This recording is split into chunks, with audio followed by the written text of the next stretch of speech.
I'm here in the Novant Health kitchen with Chef Matthew Krenz of the Asbury, who is putting together a gluten-free, a healthy dressing recipe for Thanksgiving. And Chef, you've got some chicken sausage and apples and sage going here on the stove. Yeah, we've got a little chicken sausage that we're just browning here. It's got some celery and some onions, and we're just going to add a little bit of some fresh North Carolina mountain apples and a little fresh sage, and that's just going to help give it a little extra aroma and a touch of sweetness. And so you'll just kind of cook this a little bit, and all you want to do is just get those apples a little tender. They're going to keep cooking when you get it actually in the pan with the finished product, so it doesn't have to cook all the way. It smells great. You really get the sage coming out of there. there. Yeah, nothing says Thanksgiving like sage, right? So now we've got this. We're just going to add this to our gluten-free cornbread croutons, as I like to call them. And it's basically just cooked gluten-free cornbread, diced up. So that is just going to sit there. We've got eggs, buttermilk, and a little bit of chicken stock. You can use low sodium if you want. And this just kind of goes right over the top. And the consistency of this is really important before you get it ready to get in the oven. Right. So all you want to do here is make sure that this cornbread is going to soak up a lot of that mixture. And so it is important to have the right consistency, because if it's too dry, it's not going to have that kind of creaminess that it's going to have when it's properly cooked. So I like to kind of just mash it in there to really kind of break down this bread, and then it starts to soak.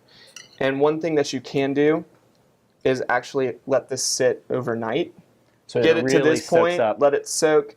We do something similar every Christmas called sausage souffle. My mom has it in the pan ready to go. The night before it soaks, and then she throws it in the oven the next morning.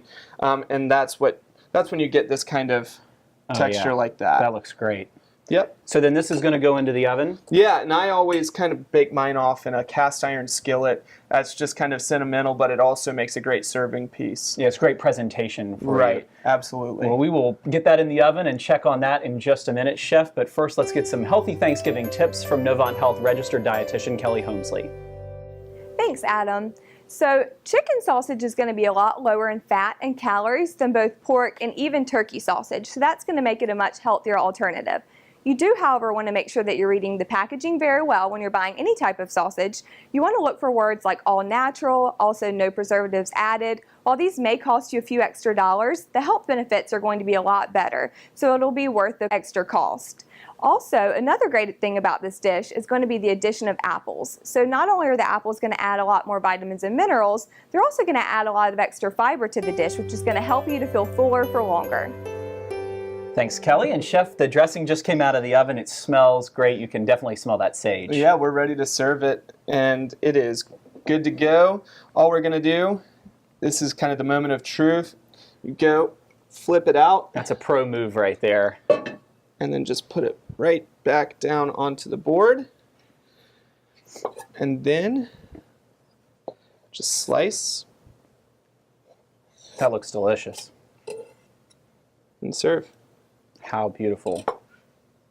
That is so great. Chef Matthew Krenz from the Asbury, thank you very much. You can get the full recipe at NovantHealthThanksgivingParade.com, and don't miss the Novant Health Thanksgiving Day Parade on Thanksgiving morning in Uptown Charlotte.